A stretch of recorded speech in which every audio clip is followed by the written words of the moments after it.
ஓம் ஸ்ரீ சாய்ராம்.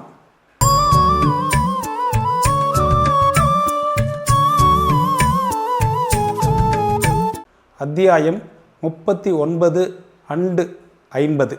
ஆசிரியர் ஏமத் பந்த் 2 சாப்டரையும் கிளப் பண்ணிட்டார்.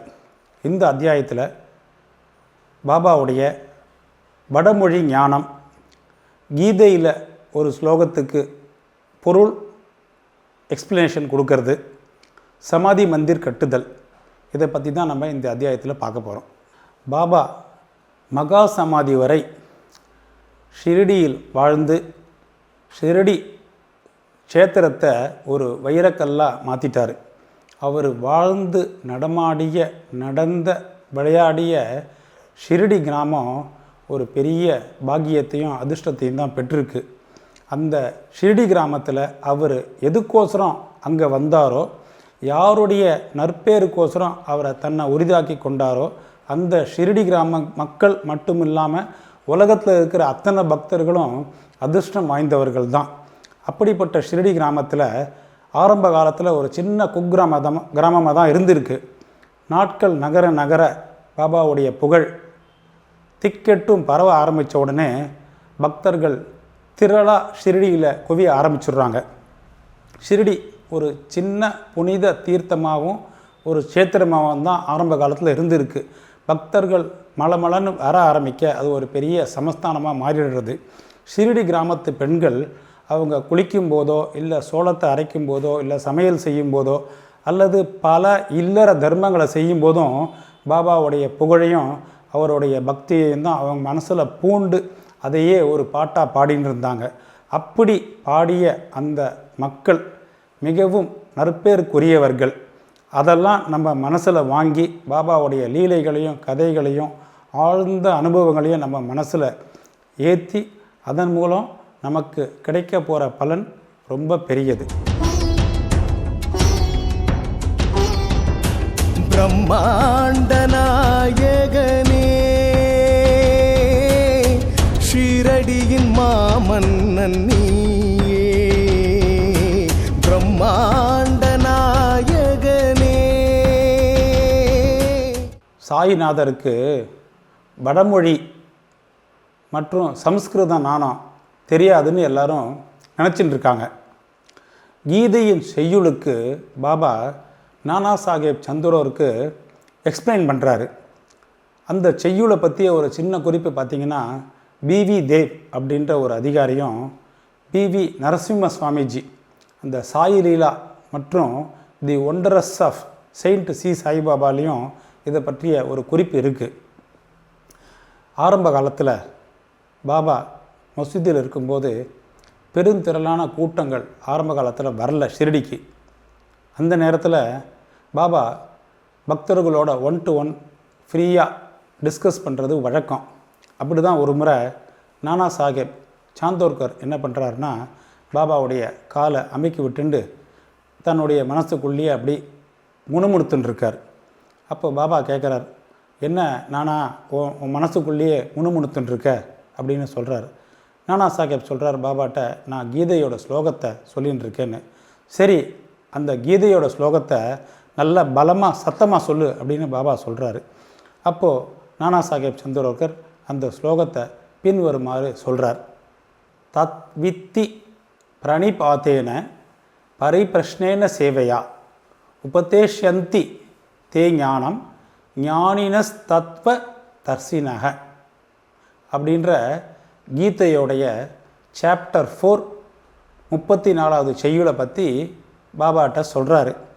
பாபா என்ன கேட்குறாரு, இந்த செய்யுளுடைய அர்த்தம் உனக்கு புரிகிறதா அப்படின்னு கேட்குறாரு.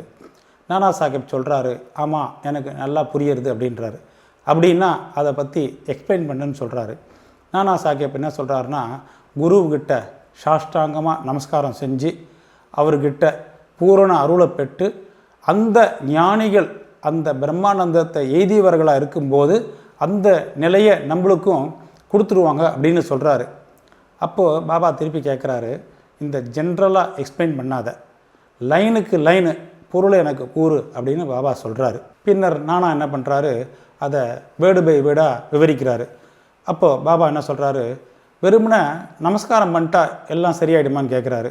நானா சொல்கிறாரு, இல்லை பாபா, பிரணிபாத அப்படின்ற சொல்லுக்கு சாஷ்டாங்க நமஸ்காரம் வணக்கம் அப்படின்ற பொருளை தவிர எனக்கு வேறு எந்த ஒரு மீனிங்கும் தெரியல அப்படின்றாரு. திருப்பி பாபா என்ன பண்ணுறாருன்னா, பரிப்பிரச்சனானா என்ன சொல்லுன்றாரு. பரிப்பிரச்சனான்னா கேள்வி கேட்குறதுன்றாரு. அப்போது பாபா திருப்பி கேட்குறாரு, வெறும் பிரச்சனாக்கு என்னப்பா மீனிங் அப்படின்னு கேட்குறாரு. அப்படின்னா அதுவும் கேட்டல் தான் அப்படின்றாரு. அப்போது பரிப்பிரச்சனாவை போல் பிரச்சனாவும் அதே மீனிங்கை காமிக்கிறதா இருந்தால் வியாசர் ஏன் பரி அப்படின்ற ஒரு வேர்டை இதில் ஆட் பண்ணுறாரு அப்படின்னு கேட்குறாரு. திருப்பி நானா சாஹேப் சொல்கிறாரு, எனக்கு பரிப்பிரச்சனாக்கு அந்த மீனிங்கை தவிர வேறு எந்த ஒரு பொருளை என்னால் கண்டுபிடிக்க முடியலன்னு சொல்லிடுறாரு. அப்போ சேவை அப்படின்னா அது எந்த மாதிரியான சேவையை குறிக்கிறதுன்னு கேட்குறாரு.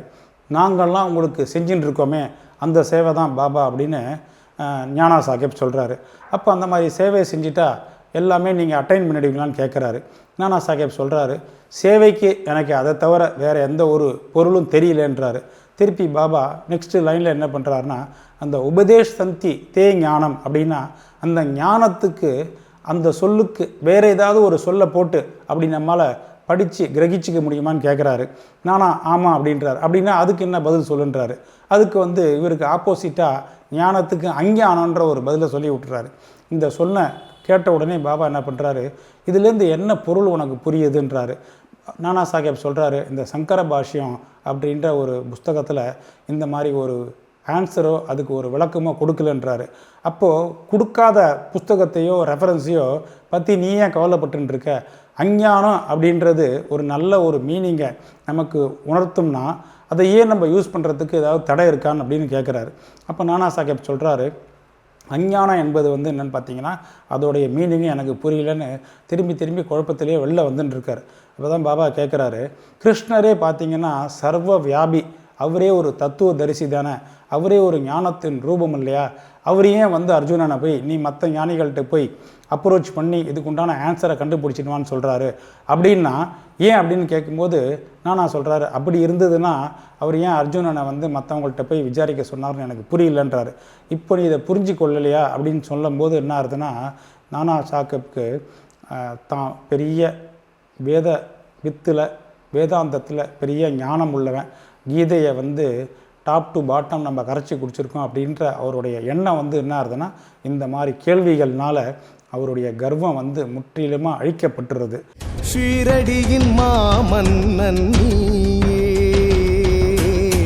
கோலாகலம் இங்கு உன் வாசலில் காணா பெரும் கூட்டம் நின் கோவிலில் வானாய் விரிந்தோங்கும் ஸ்ரீ பிரம்மமே நீயாய் எனையாண்ட சிவ விஷ்ணுவே கோடி கோடி மனம் கொழிந்திடவா வாடி வாடுமென அழுதிடவா ஆத்ம ஞான மனசாற்றுகையில் ஆதி அந்த மதில் ஏற்றிடவா பிரம்மா